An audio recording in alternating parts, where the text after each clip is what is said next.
जो कल भूल परसों हो रही थी, उपदेश तो जानकी जी को और दुआ पड़ गया लक्ष्मण जी को जो उपदेश दिया कि सहज यशोदा गुरु स्वामी के सिरदर करिए सुहाए, जन्म का लाभ लेना और इस जन्म में अपने किए हुए कर्म को, उसके फल को लहे लाभ तिन जन्म कर नतर जन्म जग जाई। ये तो लक्ष्मण जी के लिए हो गया कि बड़ों की आज्ञा, और सीता मैया के लिए सो पछताई, उसको पछताना पड़ेगा पीछे, अघाई और अपने आप को दोष लगाएगा, अवश्य हो ही ध्यान उसका, उसके हित की हानि होती है। अब इन दो बातों में दो तरह की बातें हैं। सीता जी राम जी के सही मायने में लौकिक जगत में देखे तो आसक्तु हैं, लक्ष्मण जी सेवक हैं। तो एक आसक्तु के लिए बात, यद्यपि सेवक भी आसक्तु होता है, लेकिन एक बात सेवक के लिए और एक बात आसक्तु के लिए। यद्यपि सीता मैया जगतजननी है, सब सामर्थ्यवान है, लेकिन यहाँ जो चरित्र है उसके संबंध में यदि विचार करें तो ये फर्क आता है। अब सीता मैया ने ये वचन तो सुन लिए और सुन के उनको क्या लगा,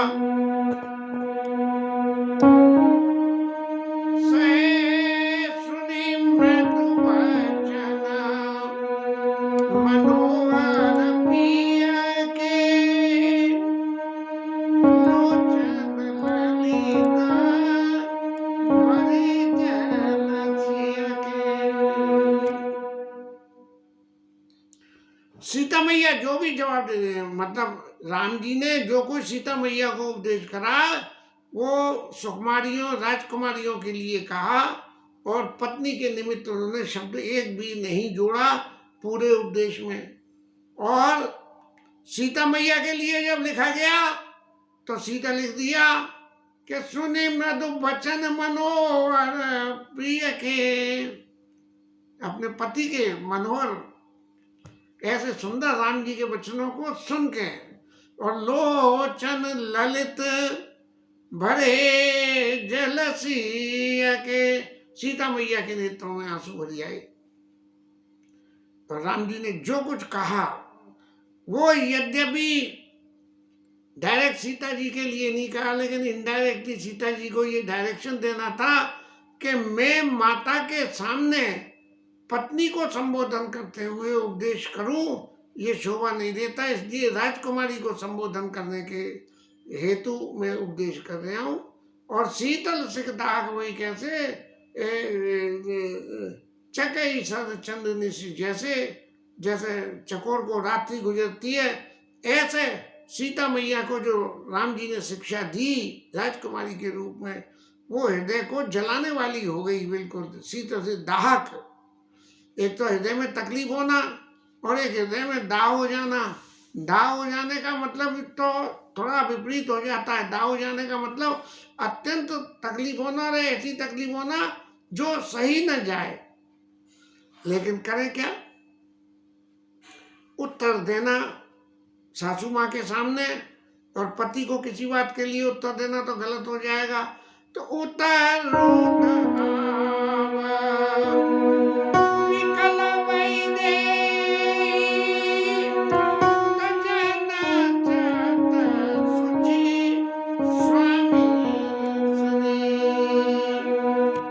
मैया क्या उत्तर दे सासू माँ के सामने। और ये अपने मन में उन्होंने विचार लिया कि पति महाराज जो है वो उनका परित्याग करना चाहते हैं, छोड़ना चाहते हैं कि मैं घर पे ही रह जाऊं। तब जो है ये बातें मन में विचार करके, ये विचार मन में, यद्यपि राम जी की अंतर्मन की इच्छा कभी नहीं थी सीता जी को इस तरह से अयोध्या छोड़ने की, लेकिन माता जी के समीप जो वातावरण था उस वातावरण के हिसाब से गोस्वामी जी ने ये पंक्तियां लिखी। और सीता मैया ने बरबस रोक विलोचन बारी, धर धीरज उर अवनी कुमारी। या फिर वही क्रिया शुरू हो गई कि धर धीरज उर अवनी कुमारी, हृदय में धैर्य धारण करा। कौन ने धैर्य धारण करा? बोले अवन कुमारी पृथ्वी की पुत्री ने, राम जी की, सीता जी ने नहीं। जो पृथ्वी की जनक राज की पुत्री थी उन्होंने हृदय में धैर्य धारण करा। चूंकि ये पृथ्वी से उत्पन्न थी इसलिए पृथ्वी का सबसे पहला गुण तो धैर्य, क्षमा, तितिक्षा, ये जो है कितने 10 गुण है शायद पृथ्वी के, तो याद तो नहीं है मेरे को, कथा करते करते अभ्यास हो जाएगा कि वास्तव में क्या स्थिति है। तो धर दी अवन कुमारी, और अब कहना कुछ चाहती है राम जी से, लेकिन राम जी को तो कहें कैसे, क्योंकि मर्यादा ऐसी कहती है। तो उन्होंने क्या करा कि अपने सासू माँ के चरणों में प्रणाम करके, संबोधन राम जी के लिए था लेकिन कह रही है सासू माँ से, जैसे किसी आदमी को भला बुरा कहना, उन्होंने कही है क्या है, अरे भाई ये तो काम बड़ा गलत हो गया, कोई बेवकूफ़ आदमी ऐसा काम करेगा। अब सामने वाले से तो बेवकूफ़ कह नहीं सकते, तो कोई बेवकूफ़ ही ऐसा काम करेगा, पढ़ा लिखा आदमी तो कर नहीं सकता। तो इस तरह की बातों में सासू माँ के चरणों में शीश नवे लागी सासू पग के कर जोगी, क्षम देव बड़ अभिनय मोरी, कि मेरी जो मैं धृष्टता कर रही हूँ आपके सामने बोलने की, इसको आप क्षमा कर देना। और चरणों में प्रणाम करके सीता मैया कह रही है। और फिर जो राम जी महाराज ने कहा, सीता मैया के सारे संबोधन सुनो, प्राण पर दीन प्राण पति मोहि सिख सोही, मेरे पति देव ने मेरे को वो शिक्षा दी है कि जिस शिक्षा को देने से मेरा हित होता है। लेकिन हित तो होता है, लेकिन हित के अंतर्निहित जो बातें हैं उन बातों पे यदि मैं विचार करूं तो मैं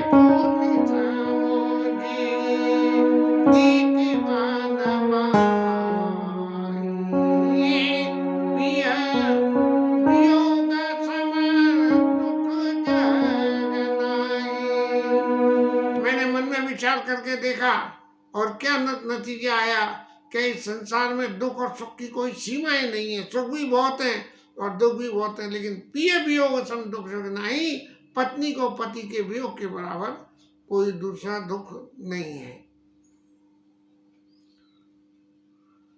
इसमें यदि थोड़ा सा विचार करें, पति के बिना पत्नी अधूरी कब है? पत्नी अधूरी पति के बिना तब है जब उसकी इंडिविजुअल एग्जिस्टेंस नहीं होती हो। माने जैसे कहना चाहिए पल्ला पकड़ के चलने वाली, पति का पल्ला पकड़ने चलने वाली हो। और यदि पल्ला पकड़ के चलने वाली पत्नी नहीं है तो सांसारिक रूप से सामाजिक बंधनों का निर्वाह करना पत्नी का सबसे पहला धर्म है। और इसके बारे में राम जी महाराज ने सीता जी को उपदेश किया, लेकिन सीता जी ने उस शब्द को तो एस्केप कर दिया। और पति भी होगा समय दुख जगनाई, प्राणनाथ करुणा यतना सुंदर सुखद निदा सुजान, तुम बिनु रघुकुल कुमुद वन सुरपुर नरक समान। सीता जी मैया ने एक ही दोहे में और 4-6 शब्दों में, या तुम बिनु रघुकुल कमल विदु, रघुकुल रूपी कमल के लिए चंद्रमा के समान, और सुरपुर नरक समान, मेरे लिए जो है देवताओं का राज्य भी जो है नरक के बराबर हो जाएगा तुम्हारे बिना। माने सीता मैया को पति के प्रति जो निष्ठा है उस निष्ठा के भाव को यहाँ प्रदर्शन करा। और यही निष्ठा का भाव अति अनसुईया के प्रसंग में अनसुईया मैया ने सीता जी को दिया था और सीता जी को ये शिक्षा दी थी। अब यहाँ उस प्रसंग को तो नहीं ले पाएंगे, यहाँ देने में तो फिर प्रसंग भी थोड़ा लंबा है। और जो मूड इस वक्त सीता मैया की व्याख्या का, चैत्र व्याख्या का बनना है, उसमें थोड़ा परिवर्तन हो जाएगा, इसलिए ठाकुर जी महाराज वो तो फिर यथा स्थान पे ही लेंगे। अब महाराज सीता मैया कह रही है कि प्रभु आप जो सांसारिक सुख संबंधों की सबरी बात कह रहे हो कि माता का सुख और माता की प्रति जिम्मेदारी, परिवार की, प्रिय परिवार की जिम्मेदारी, तो आप एक बात समझ क्या चलिए, क्या है कि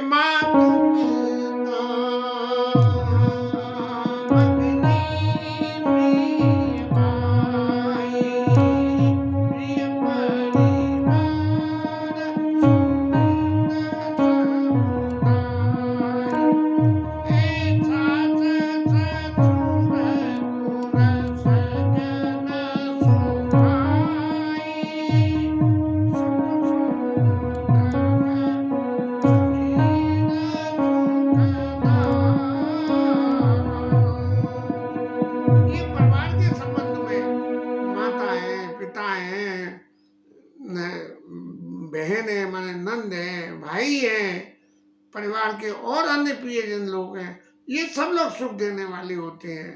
और सास और ससुर और स्वजन और सुंदर और पुत्र, ये तक भी सब तरह से सब सब सब सांसारिक सुखों को देने वाले होते हैं। और जहाँ लगे जगत ने और नाते, लेकिन जितने नाते, सांसारिक नाते जितने भी हैं, ये संसार के नाते जितने भी हैं, पिया बिरती आई करने होते नाते, जब पति नहीं है तो ये नाते कोई मायने नहीं रखते हैं। इन सारे नातों की एग्जिस्टेंस तो जब पति मिल जाता है तभी होता है, पति के साथ ही जुड़ते हैं। पति नहीं है तो ये नाते भी नहीं है। इसलिए अब पति महाराज वन में चले जाएं और मैं यहाँ रह जाऊं, तो इन सब लोगों के प्रति मेरा परम कर्तव्य पहला क्या है कि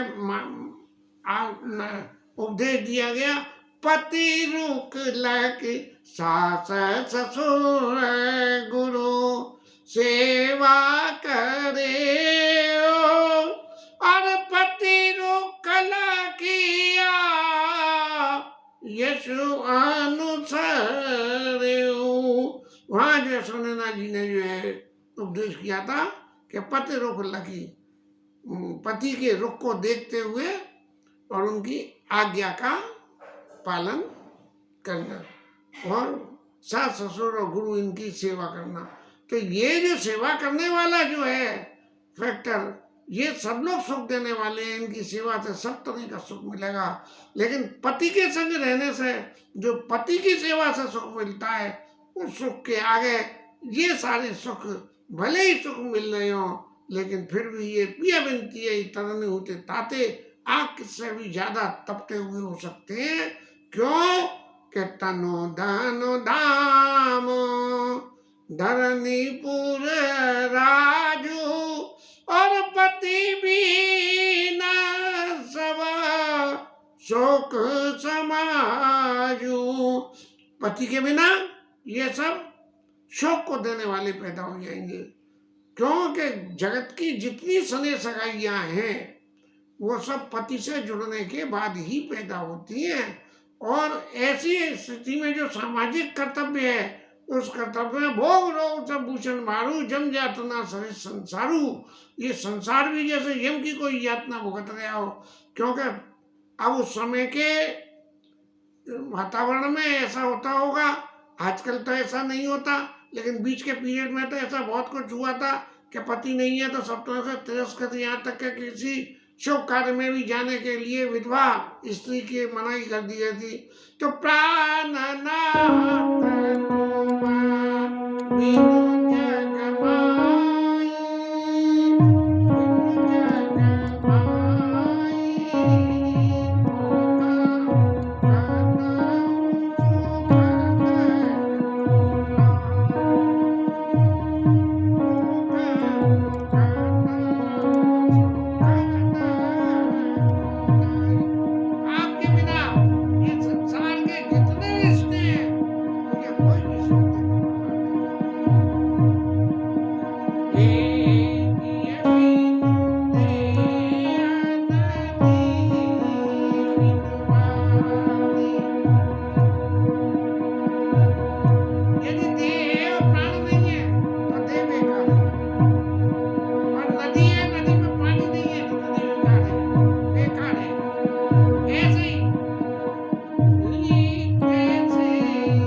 माता जी ने आपको उपदेश रखा है, बंदे उदारा करिए सास ससुर संसारा।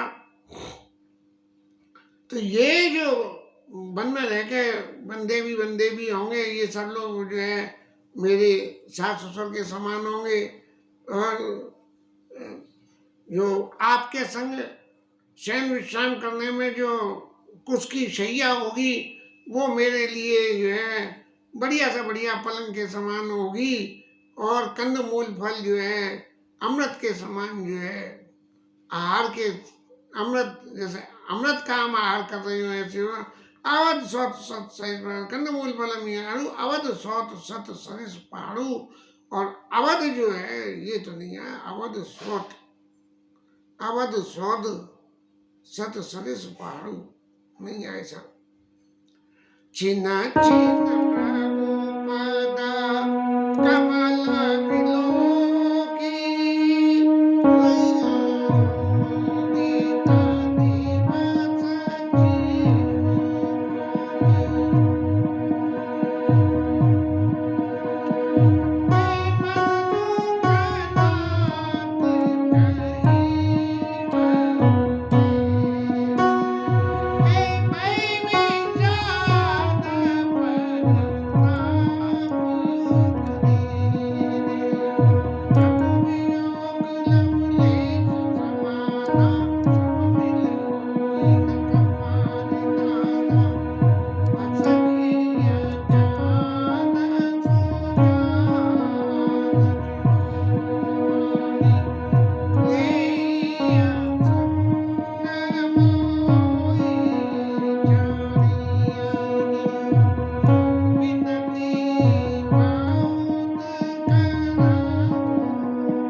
चरणों में सिर नवा के और सारी बात बिल्कुल स्पष्ट रूप से कह दी कि महाराज मेरे लिए संसार के सुख कोई मायने नहीं रखते, सिर्फ एक ही सुख चाहिए कि मेरे को मेरे पति का संग हो।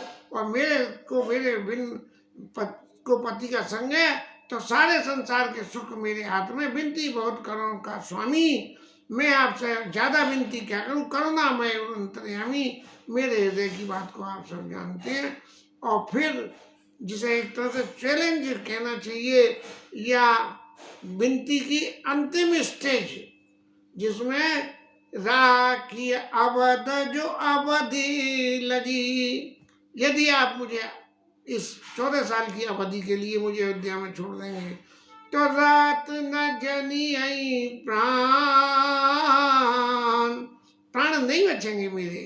और दीन बंधु सुंदर सुखदा शील स्नेह निदान, आप तो शील और स्नेह के निदान है। मेरे शील को मेरे स्नेह को जानिए, जो मेरे दिल की बात है वो मैंने आपको स्पष्ट रूप से कह दीजिए। यदि 14 साल को मुझे अयोध्या में छोड़ देंगे तो मैं जो है मेरे प्राण शरीर में नहीं रहेंगे।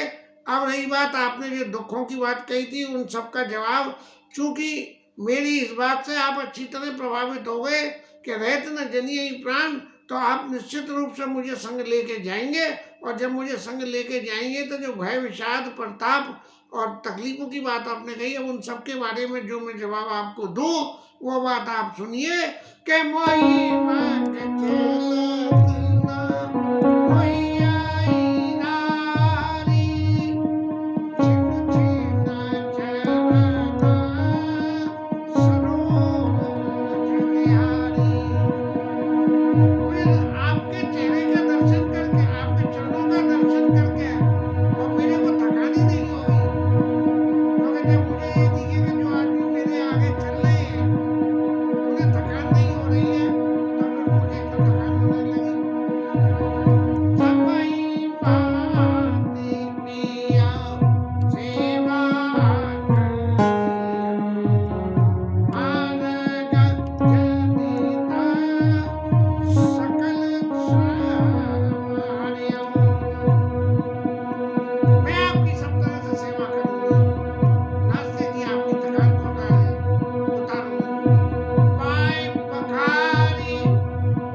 सबके दर्शन करने से मेरे को आपकी छैया में हो जाऊंगी। जब आपकी छैया में हो जाऊंगी तो फिर कोई दूसरी हवा लगने का मतलब ही नहीं है। और महाराज आपने राक्षस निशाचरों की बात कही तो वो प्रभु संग वही चितवन यारा सिंह बनी जिमिन संग सचक सियारा। महाराज आपके रहते हुए आप परम पुरुषार्थी हो तो दूसरा कौन मेरे ऊपर टेढ़ी निगाह डाल सकता है। लेकिन इन सब बातों का एक अर्थ और है महाराज।